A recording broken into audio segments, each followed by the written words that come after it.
नमस्कार दोस्तों, मैं अर्जेश देवरानी आप सभी के बीच में आज अपनी पहली कहानी लेके जो है कि थोड़ा सा आपको ये पट्टी दिखाई दे रही होगी। मेरे सर पे थोड़ी चोट लग गई थी। मैं बारिश में थोड़ा फिसल गया था। फिसलने के कारण जो है पीछे साइड में थोड़ी सी चोट लग गई थी, जिसमें 2-4 टाँके आए हैं। लेकिन अभी मैं ठीक हूँ, पूरी तरह से स्वस्थ हूँ। और सीटी स्कैन का जो रिपोर्ट है वो भी एकदम नॉर्मल आया हुआ है। तो आप लोगों की आशीर्वाद से मैं एकदम सकुशल हूँ और आपके सामने एक कहानी लेके आया हूँ।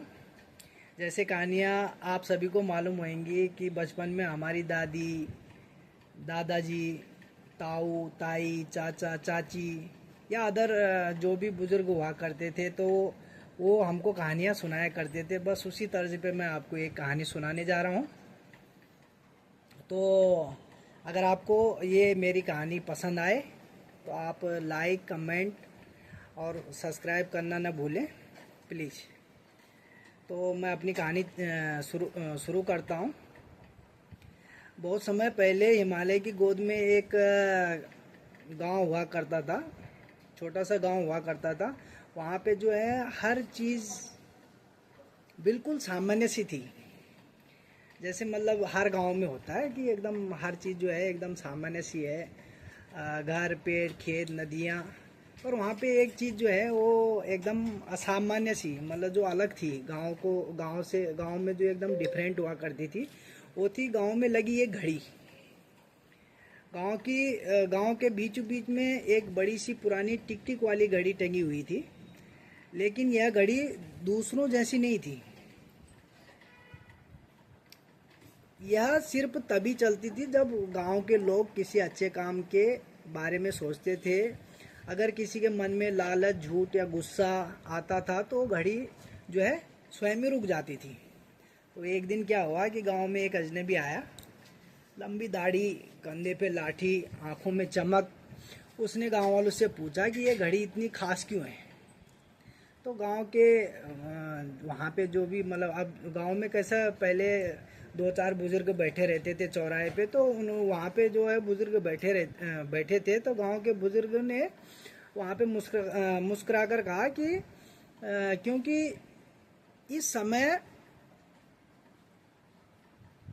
ये जो घड़ी है ये समय का बीज लगाकर बनाया गया है, मतलब समय का बीज लगाकर इसको बनाया गया है। तो बुजुर्ग ने बताया कि बहुत साल पहले हमारे यहाँ पर एक साधु आए थे। कोई गांव में कोई साधु आए होंगे। तो साधु लोगों का क्या है कि वैसे भी हमारे सनातन धर्म में तो साधु लोगों का बड़ा सम्मान होता है। तो कोई साधु आए होंगे गांव में। तो उन्होंने कहा था कि असली समय वही है जिससे हम दूसरों के लिए अच्छा काम करके बिताते हैं।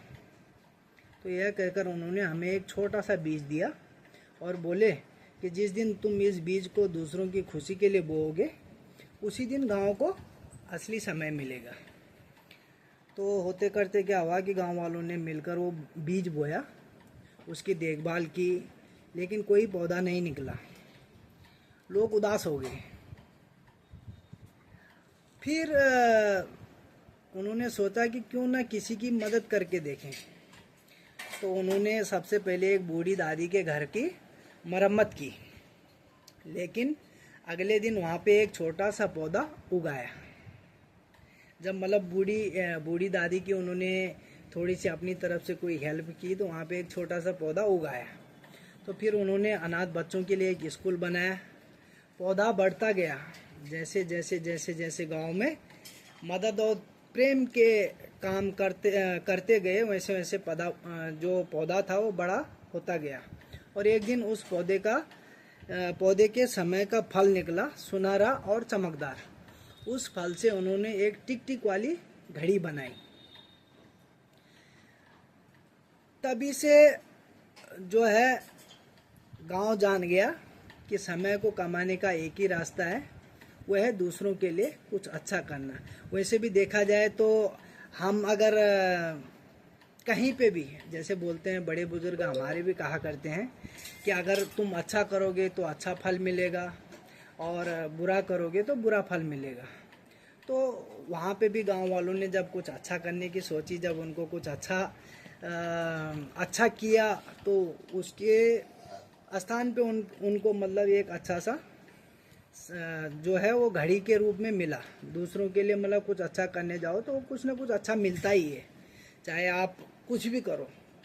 सच्चाई तो यही है कि आप जैसा करोगे वैसे ही फल मिलने वाला है।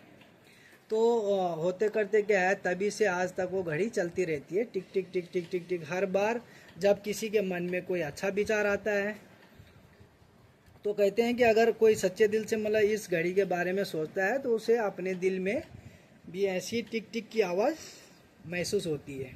तो कुल मिला के बोलने का मतलब ये है, और मेरा बोलने का सार ये है कि आप जैसा करेंगे आपको ऐसे ही फल मिलने वाला है। तो इसके लिए बस अच्छा ही करते रहो, और ऐसा मत सोचो कि मैं ये कर रहा हूँ तो इसके बदले मेरे को ये मिलेगा, मेरे को ये बदले ये मिलेगा। आप बस अच्छा ही करते जाओ और अच्छा ही दुनिया में बांटते जाओ, तो सब कुछ अच्छा ही होगा।